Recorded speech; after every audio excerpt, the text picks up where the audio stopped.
Let's do it.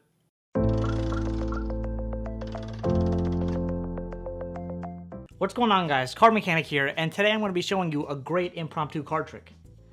Let's perform. Alright, now check this out. We'll start off by having the deck shuffled by a spectator. Nothing too crazy.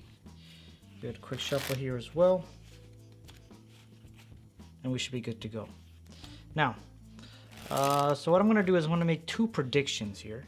So let's just say, here we go. What am I thinking? I'll pick this one, and I'll pick this one. Alright, so I got these two predictions lined up. I'll leave them right there. Alright, now this is where it gets cool. So I'll have a spectator start dealing off cards one at a time. And whenever they feel like stopping, we'll just stop right there. So let's just say they want to stop here, right? So now these are my two prediction cards. I'll take the first prediction card, leave it here, put the rest of the deck on top. Alright, now we'll repeat that process one more time. I'll have the spectator start dealing again, and whenever they feel like stopping, I'll have them call out stop, or have them stop dealing.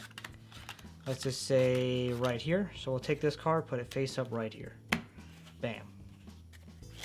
Now, what's cool about this is that these cards will now be able to find their soulmates. So check this out. If I spread out these cards, we'll just see the card that they're located right next to. If we take a look, my prediction of 4 of spades and 8 of diamonds, the 4 of spades was located next to the 4 of clubs, and the 8 of diamonds was located next to the 8 of hearts. Now, the tutorial for the video should be up within 24 hours after the release of this video, and of course you can always get early access by checking out CardMechanic, and the link to that will be in the description. Now, if you want to go check out some other performances in the meantime, make sure to go check that video out right there because it is also amazing. So I'll see you there. Peace out.